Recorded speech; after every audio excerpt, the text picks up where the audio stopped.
Hello and welcome to another episode of Gender in Focus. I'm Elle, and as always, I'm here with Kai. How are you doing? I'm doing well. How about yourself? I'm excellent. I'm in such a good mood.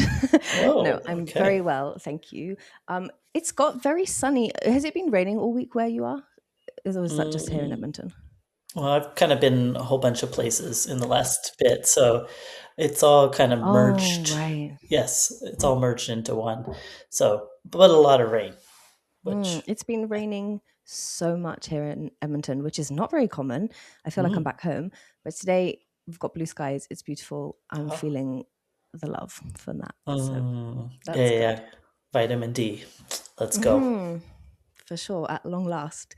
Mhm. So today, Kai, we're talking about one of the more prevalent or one of the top concerns that people have when it comes to trans people and the idea of transitioning in general, which is that trans people will regret it, Yes. which Dun dun dun. but it's a really big fear for a lot of people. And then Mm, I guess when that fear gets projected onto trans people, it can become a reason to doubt them or to dismiss what they're saying or delay mm. support even. So that's what I want to grill you on today, if that's all right. Oh, yeah. That sounds like fun. Let's get into it.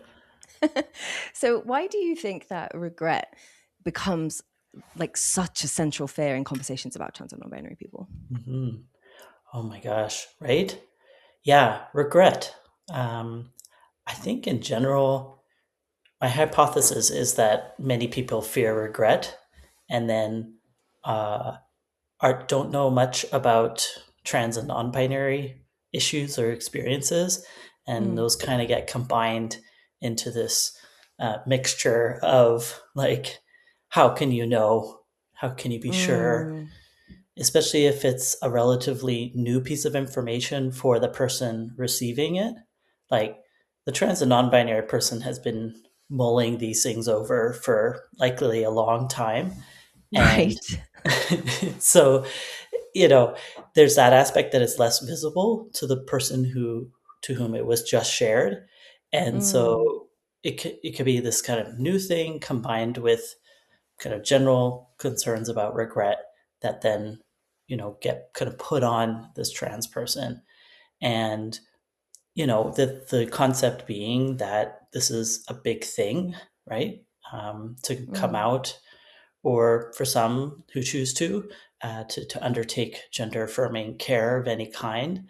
And so people they're pausing, and they're then asking a lot of questions, the subtext being often that eventually the trans or non-binary person will regret or actually consider themselves to be cisgender and just had a bit of a detour, um, rather than saying, actually, this is a legitimate Mm. experience and gender identity, and whatnot. So, yeah, those are some of the dynamics at play.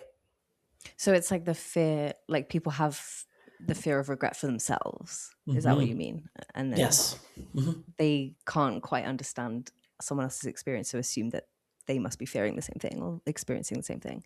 hmm Interesting. So when somebody's expressing that level of regret or fear of regret, sorry, I'm imagining that it creates quite a lot of pressure for trans and hmm non-binary people for a lot of things, but specifically to explain themselves perfectly, to make sure that people understand their experience. Oh, yeah. This is on the receiving end of these types of questions or even statements where people are like, you're going to regret it. And, Mm, I'm not going to take this seriously until further down the road when it's right. established. I'm putting that in heavy air quotes Right. because that's not a thing. Um, but yeah, there's this general pressure in our society, whether it's on this topic or others, for people to have a degree of certainty about who they are, and Mm, that they kind of know for sure one part and then right away the second part. There's two right. things, yeah, happening together there. And I just think it's more complicated than that because we live in a society where we have different types of messaging, whether through Mm, media or the people around us.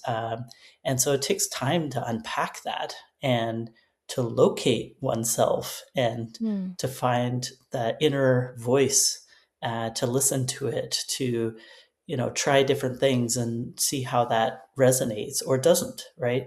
Mm-hmm. And then to figure out what those resonances mean together. And so I think there's a lot of pressure on trans and non-binary folks to figure that out. And as a result, it takes a while, or maybe for some, not everybody, but it takes a while for them to figure that out. And by virtue of taking that time, that then gets used against them as a way to discount the the whether something is real or not, which is Mm. bizarre, right? Because that's the very thing that they're trying to have a bit more certainty around before sharing in a way that fundamentally changes their lives and how they Mm-hmm. interact with other folks. So it's a really big pickle that they're put in.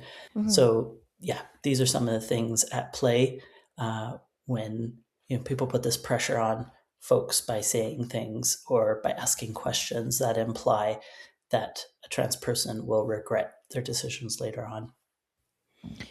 I really want, if it's okay with you, to ask about what you've just said. Like, there's a specific thing that I really want you to unpack, if possible, which is Mm-hmm. about this, in which you mentioned the idea that you must have it all figured out. If, for example, someone says that they're trans and therefore they now have all of the answers to everything, and if you don't, Mm-hmm. then that's used against you. Could you go a bit deeper into that in Mm-hmm. terms of regret?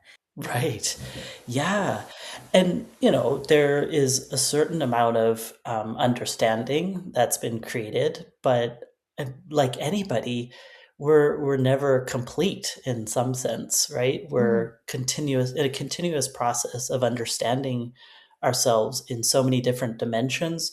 Obviously, we're talking about gender here specifically, but this concept that trans and non-binary folks will just know everything and be able to address that, unpack that with folks, educate other people in a way that they can understand, which is really difficult too, because people have their felt experience, Mm-hmm. but then attributing words to that is like, Mm-hmm. oh, it's so freaking hard, Right. like, Yeah. Yeah. Yeah. and then people have their own preconceived notions that it kind of limit their ability to understand trans and Mm. non-binary folks. And so there's just so many barriers, and this is all placed on trans and non-binary folks in a way that makes it really hard just to exist, like just to be in the world in ways Mm-hmm. that cisgender people generally get to experience, of just kind of people being like, yeah, of course that person's a woman or that person's a man, Mm-hmm. like no questions asked. But trans and non-binary folks get pummeled with questions and consistently asked to say who they are and verify that in some way, even though, Mm. like, what are the measures? Yeah. and and it just really is a pretty impossible place to be, um, Mm. especially with that overlay of regret, right? Mm. Because you can never really get past that if that's somebody's starting point, Mm-hmm. without them doing some heavy lifting on their end to unpack that for themselves, right? Right. So, uh, yeah, especially if it's used as a way to delay accepting somebody. It's Mm-hmm. like, well, I don't know if this is going to be stable in air quotes. And so, I that somebody could say, I'm going to hold out using your proper name or using your pronoun until such time as I have deemed as appropriate, that this is now stable. What is that? 5 years, 10 years, 20 years down the road? Like, people Mm. don't think through what they're actually saying and what that implies, and without and very vague notions of what would be considered in their mind as, quote unquote, stable. And Mm-hmm. so it really is a harmful impact on trans and non-binary folks, who Mm-hmm. that acceptance is a really important part of their journey. Mm-hmm. I, I wanted to ask you about what we miss when we only focus on the risks of regret. because there's also the risks of that trans and non-binary people experience of being unsupported or being unable to live openly. Like, it's not as simple as, well, I'll just see what happens if you say you're trans, like you've just said, like, I'll wait and see a specific time that I deem it correct. But there are risks to that approach. Yeah, absolutely. And we see this in the research too, that, people often are focused on the regret of, thinking that they're trans, but they're not, which is, we'll get into it later, a very, very small, narrow slice. It's not to say it doesn't exist, but it's a very narrow slice. When actually the risk of the other person, like the person who's asking about regret, them regretting not having supported, that is actually a huge part of people as they get along in their understanding. They realize just how harmful it is to question somebody's gender, especially after they've done all this exploring and deep diving and effort and, steps that they're taking to be themselves, that can actually create a bit of harm, quite a bit of harm. And so I think it's actually also important to realize that regret is also not the end of the world, right? Like, sometimes people think, oh, we got to avoid regret at all costs. There could be 0% regret. And it's like, that's not possible, number one. Regret will be a part of somebody's story. And I agree that we want to minimize that regret, especially if there's ways to flag it early on. However, I don't think regret is such a horrible thing. It depends, obviously, on the variables, but I think it's important to reframe our understanding of regret to say that it's actually an important part of getting to know oneself, to learn and grow as well, right? Right, irrespective of, well, we might not be talking about gender identity in that case. Like, we could be talking about anything, and that's Oh, true yeah. in all cases. Yeah. You've mentioned that regret does happen occasionally, very rarely, but it does happen. And so, when that regret does happen for trans and non-binary people, what is it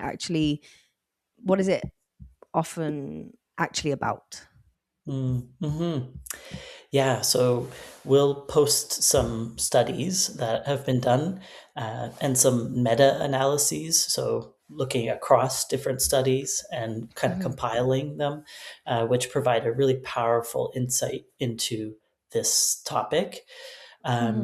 Also, want to always flag that these are small sample sizes, right? We're Right. talking about 1% of the population. So invariably, you can't have thousands upon hundreds of thousands of people in the studies, right? Right. So we always want to couch the results in that way and be, mindful of that. But what the regret is generally about when we look at the studies, and this is after surgery, usually get, many trans and non-binary folks get a survey or they're part of an interview to say, hey, what's been your experience, 4 or 5 years, maybe longer down the road.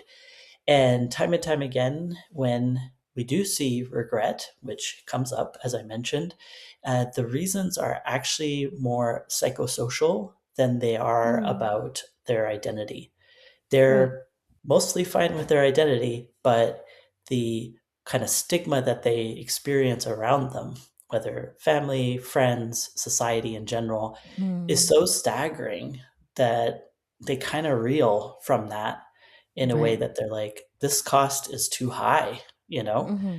like they want to be the gender that they are, but the level of pushback around them is too much for them to handle. And it might be hard for some cisgender people to realize just how much pushback people get and how difficult that is for folks to handle. And I would say that happens particularly on the trans feminine side of the spectrum. For sure. And so, Yeah. and of course, there can be intersecting elements to that. People of color or people with disability might have additional layers that they're considering around this. So it's not generally about the identity, although there are some who are like, actually, I'm cisgender. I have gone through this journey to understand that, but I'm actually cisgender, and are reversing any medical treatment that they've received. So that does come up, but the greatest percentage of the folks who regret are actually about these social dynamics.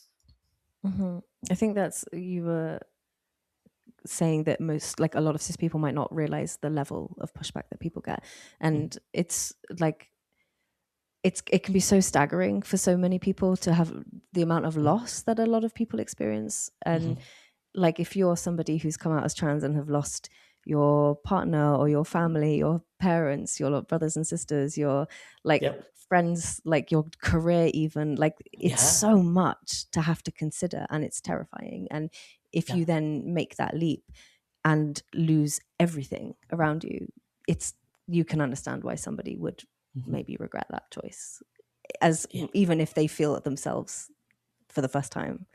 The Yeah. amount of pushback is so staggering. Yeah. And I would say even worsening in this time in this era Right. that we're in. So we can't actually truly measure the way that people think about regret, which is like, actually, this is not my gender form of regret, uh, until we have full acceptance of Right. trans and Exactly. non-binary folks. Like, or at the very least, which is being done in the research, it is identifying specific aspects of regret along a scale, right? And is it like kind of pinpointing, is this a psychosocial thing, or is this about your gender identity? Or there's also kind of the surgery outcomes can sometimes not be quite how people expected, right? Which is a little bit more towards the kind of usual way that regret happens in medical procedures more generally. So, yeah, but there's all these different nuances, and I think it's really important to pinpoint, because, as I mentioned, the regret level is really about the stigma than it is about kind of misidentified gender identity. You mentioned then about regret after other medical procedures. Mhm. That's like the big focus, is like you're making these changes to your body, and now, and you're going to regret it, and it's going to be terrible. And then we kind of forget that regret, which is potentially true, but potentially not true too. But we forget that other medical procedures also come with regret, and we seem to treat those things differently. Right. It is so bizarre to me because I think people think, massive amount of regret among trans and non-binary folks, I don't know, like majority regret, Right. and then suddenly 0% for any other procedure. Right. And it's Yeah. like, actually, it's really different. Obviously, it varies by the procedure itself. So that's important to note. I will mention among trans and non-binary folks. So this is a meta study of 27 studies with about 8,000 trans patients across 14 different countries. They found a combined or average regret rate of 1%. One. That's it.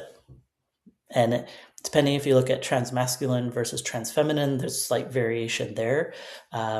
Also across the procedures, a slight, but always kind of below 2%. As compared to a few other procedures, which I'll mention, and you'll get all the studies in the show notes in case you want to take a closer look or whatnot. But things kind of just across any procedure, it's kind of the average is about 20% that yeah, in other procedures, right? Not Like related to nothing to do gender. with gender. Right. No, it's just generally surgical decisions have this kind of average. It varies, So, for example, regret bariatric surgery is about 20% regret. There's 30% among prostatectomy. I hope I'm saying that correctly. I'm not a medical professional. Removing the prostate for reasons of cancer. So it gives you some sense of, and then LASIK is maybe 4%, right? I'm trying to think of like specific, I think 15% for breast reconstruction after having them removed for reasons of cancer. So those are some of the kind of more common medical procedures, and they have a pretty high rate of regret. For sure. So, more than 1%. Right. And So why do we treat regret around gender affirming care so differently then compared to other healthcare decisions? Because that's like a staggering difference, and I didn't realize yeah. it. I knew it was a difference, but I didn't realize it was Mhm. that much. Mhm.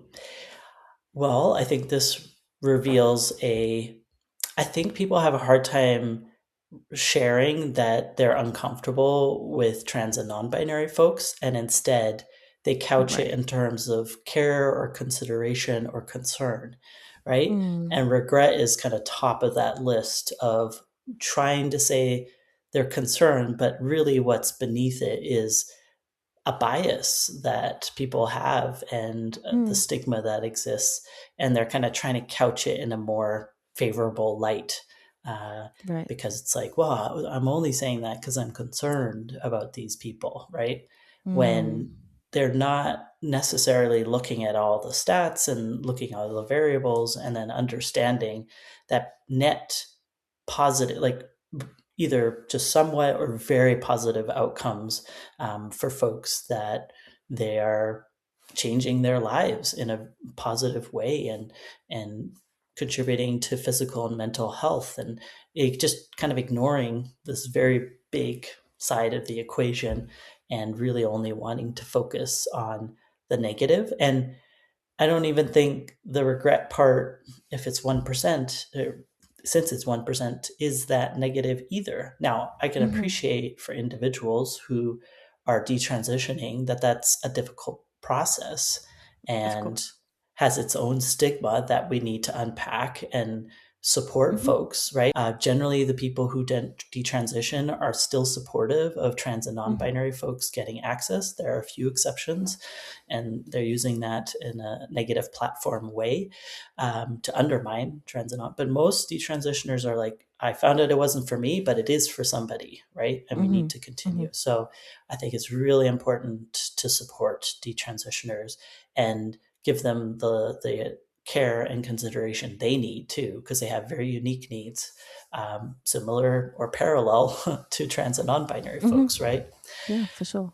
So yeah, I think either side of that equation is important to pay attention to and to give the necessary care to, and it's not necessarily bad or good, right? I think we've Mm. kind of mispainted it in our society. Mm-hmm. One thing that I want to add, besides medical or surgical regret, is life choice regrets. um, Having children. Do you have a guess? How many people Ooh. regret having children? Mhm. Oh God, this feels like a trap. uh, It's all good. 20%. Oh, that would be pretty high. This is 7, so it's a little bit lower. Maybe I'm just projecting. Exactly. Um, Getting a tattoo, 16%. Is it? That surprises me that it's only 16%. Oh, you thought it was going to be higher? Oh God. Yes. I thought it was going to be higher. Maybe because you can redo the Mm, tattoos, that's right. You can helpful. Or you cover. can remove them, there are options. Mhm. But so Wow. anyways, so trans people regret at a much lower rate than people having children. There's the headline. That's going to be my title for this. Yeah. Wow, that's really interesting. Mhm. Um, that's crazy. Yeah. You have sort of alluded to this earlier on in the Mm. episode, but I did want to ask you about regret and whether, like, is regret always a sign that someone made the wrong choice? Mm. Oof. So yeah, I think it's important for us to take a broader look at regret. And what I would offer into the mix is that what typically people conceive about regret is that it means everything is lost. I have to start Mm. over. And it's this big thing, which it could be a big thing. I'm not discounting the bigness of it, but it's actually Mm. not that you're like back to square one, right? Right. It's net new understanding of oneself that I think is really important and gets integrated, and then Mm. you keep going forward. Sure, there might be, might need to correct some things, right? Update people about this is now my name and pronoun. That's different from what I proposed or suggested before. Perhaps there's a reversal of surgeries and whatnot. You stop doing hormone replacement therapy, whatever the case may be. But I think there is a depth to that person's understanding of their gender that is profound and Mm-hmm. shouldn't be discounted because there's not like it's not the wrong decision. It was a decision that was important for that moment, and more understanding came from it. Mm-hmm. So, in my mind, it's a positive thing. Now, of course, everybody can have their own individual experiences around it, and some people may feel the heaviness of that, and it doesn't feel great to have made that decision. They can think about however they need to or want to, but in general, I think there's something to be said about making a decision and then realizing something about that decision and then adjusting course. Now, Mm-hmm. one little asterisk I'll put on there is that sometimes what happens for trans and non binary folks when we say they regret is that the they knew they weren't the gender that was assigned to them at birth, and then they went to another gender, usually another binary, right? Mm-hmm. And then they realized, no, actually, I'm non binary. And so it Mm. could be a two-step to figuring out non binary, which is Mm-hmm. really difficult because we don't have a context, or at least in certain societies, we don't have an understanding or even language around it. And so it really becomes difficult to get there more directly, right? And Mm. so I don't want to discount that experience and that journey to understanding. Obviously, I would want the most direct route for somebody, but For sure. like sometimes things aren't direct, and that's okay too, right? So to kind of embrace that learning and growing that we gain from understanding. Mm-hmm. I kind of want to touch on what you just said then about how people might go to another gender and then realize that they're non-binary and go to that. And I wanted to ask about the difference between changing direction and regretting everything. Mm. And that doesn't necessarily happen, or very rarely actually happens. Mm-hmm. Yeah, so there's a few things there to unpack. One is people kind of indirectly understanding their non-binary. Um, Mm-hmm. that is one direction. There are folks that experience so much social stigma against being, especially trans women, that they might, for practical purposes, kind of back into being non-binary because Mm-hmm. it's a little bit has a little bit more space there because Mm-hmm. society doesn't have narrow strictures. It does to some degree, expected androgyny or whatnot, Mm-hmm. but for the most part, it's a bit more open. And so Right. there's that. And then the last category you were talking about, or you mentioned, was folks who are like, oh crap, I'm not trans, right? Mm-hmm. I thought I Mm-hmm. was, but I'm actually not. And I've clarified this for myself now, having gone through, some aspect of transition and Mm-hmm. found that to not be suitable. And that's really important clarity. Mm-hmm. And I would say the depth of somebody like understanding their cisness is much deeper having gone I through that agree. experience. It's like you For really sure. know, right? Yeah. Yeah. Most Yeah. cisgender people have not thought about, and I'm not suggesting you have to go, medically transition to understand that you're cis, but to think it through, to be like, well, why do I accept these things? Are they really mine? And Mm-hmm. I think cis people who have gone through this process have really claimed these things as their own, as either not fitting and not for them, or fitting and they're going to continue with them. And so I actually commend them for undertaking that process. Yeah. For sure. I think one of the ways I wanted to sort of lead towards the end of this episode is asking about what sorry, there's a dog in my neighborhood barking. I don't know if you can hear that, but it's taking all my attention. Oh. What was I going to say? Oh, right. How if somebody does have the initial thought of, oh God, I really think, especially if it's somebody like a loved one who is coming out as trans and saying, like, and they're thinking, oh my gosh, what if they regret? And they have all this fear of this person that they love and care about very deeply. What would be the best way for that person to respond to someone's kind of exploration of their gender with curiosity rather than immediate like jump to the bad? Right. The concern. Yeah, I think there's a time and place for people who have that kind of reaction. They're concerned, they're worried about regret. They're like, is this a thing? And I think it's really important with the trans or non-binary person to simply accept. It might feel counterintuitive or like, something problematic, but actually this will, whether it's right for them or not, will help this person tremendously. And maybe there's more to it at the end of the story, or that's it. But the acceptance allows for that process to unfold and strengthen or go away if it's not right for them. Delaying that by saying, oh, I don't know about this, actually helps things to kind of lock in place, even if they're not right for somebody. So you're actually helping people who may need to detransition by accepting, so that they can be like, oh, actually, it's not for me, rather than feeling like they have to defend themselves in some way against other people. So that's one thing. But I appreciate that these thoughts don't just go away on their own, right? We have them, they pop up.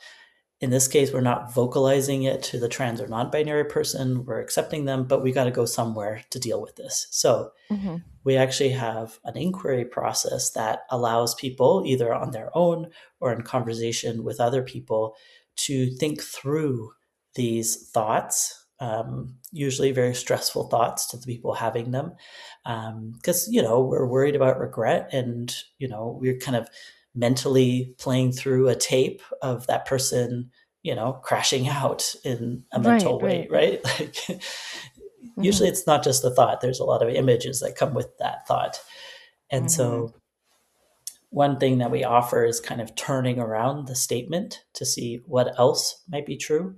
It's not to say that the original statement is not true. It's just other things might also be true.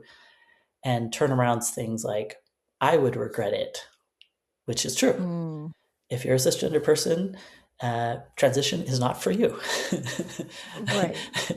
So you mean like you have the regret, the thought that this person might regret it, and then you're looking at other statements to think about what's going on in a deeper way for yourself, rather than projecting that onto somebody else. Exactly. Yeah.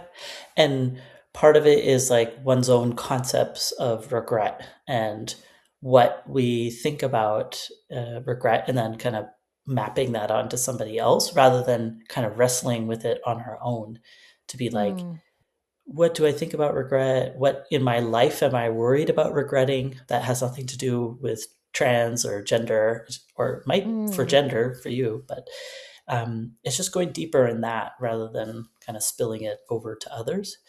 And the other turnaround is that they won't regret it. So I think that's really important to entertain. That's more likely the case given the stats. So what would that mean if you, didn't support this person or didn't come along?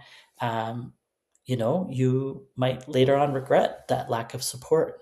We've talked to so many, especially parents of adult children that are trans, and their biggest thing is like the regret of not showing up earlier.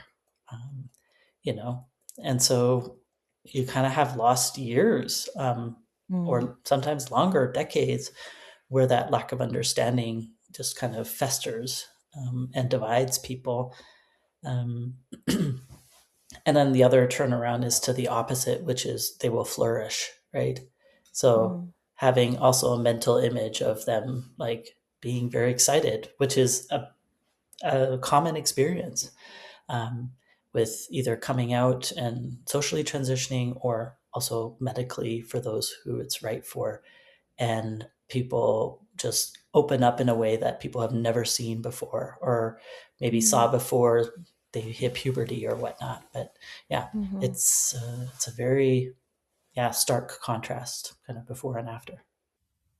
So it sounds like, in terms of if somebody is struggling with this idea, like they're really worried about the trans person in their life who has, like, that they might get regret, it's thinking about all of the possibilities, including that they might regret it, but that, or there's a myriad of different alternatives to that too, and giving all of those alternative outcomes equal weight to see what might be coming up for you and what the possibilities are. Is that what you mean?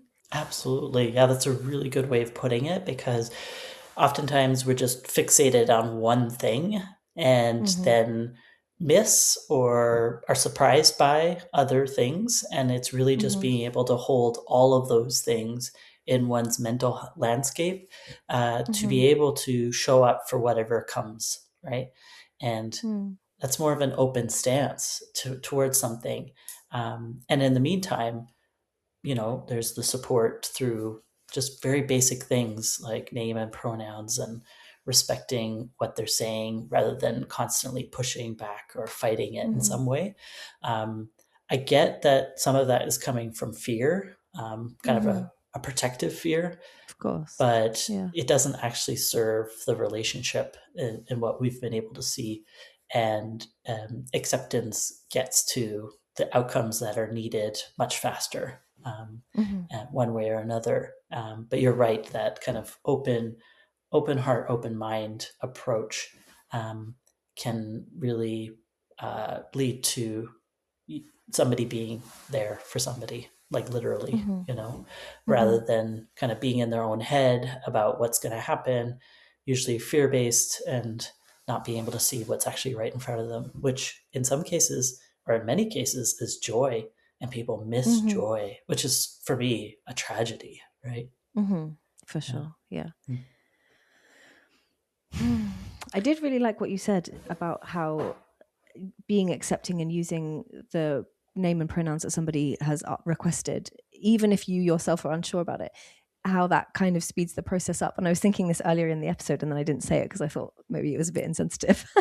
But there is something about that. And we were talking about this in that I think when this goes out, it will already be done. But we are doing a pronoun pilot right now where we're inviting some people who are considering changing pronouns to submit the pronouns and name that they want to use, and that we will be like holding a conversation that we record and send to them so that they can hear it back and decide whether that feels good or not. And that whole point is, if it doesn't feel good, they'll know. Right. So if you accept that somebody says, hey, I want to go by she, her pronouns, and you start doing that, and it turns out that isn't right for them, they'll know so fast because it will feel wrong for them. And so by refusing to do it, you're delaying that whole process. And so if you just accept people as who they say they are, they can figure out the rest for themselves. Absolutely. And that's such a good point, that, we can support that process and whatever its outcome is. And the testing is an important part of it, right? For sure. And yeah. you just don't know until it's really out in the world, how it connects internally. And what a gift that people can be a part of that process, rather than kind of be stones in the way of that unfolding. In that process that you just described of how people can do that, we have a resource that people can use. And I was wondering if you could just go into that a bit too. Yeah. So for those who want to feel stress-free when they're being allies of trans folks, but have a thought that's just kind of stuck in your mind, and perhaps you feel like you can't kind of get rid of it or sidestep it. It's leaning into that thought. And we have this resource that guides you through those steps that we usually have as part of the process, asking if it's true, how do you feel when you think the thought? What would you be without the thought? And then these turnarounds that I talked about. So you're kind of flipping the statement in different ways. Again, not to discount the original thought. It could be true, but there's other things that can also be true. And so just having that more expanded view of what is also could be at play or possible, and that can often bring just so much less stress into the situation and can kind of dissolve some of that difficulty that some people might be facing. So definitely invite you to check the resource out and apply it to yourself or work with somebody else to work through that, and see how that'll have a positive impact on your relationship with trans and non-binary folks in your life. Amazing. Well, I'll link that in the show notes along with the studies that you mentioned earlier. I don't think there's anything else, is there? Is there anything else you want to say? I think we covered a lot of good key things or key issues related to this topic, and hopefully provided some clarity for folks who were interested. Amazing. Well, thank you so much, Kai, and I will see you next week. Okay, bye for now.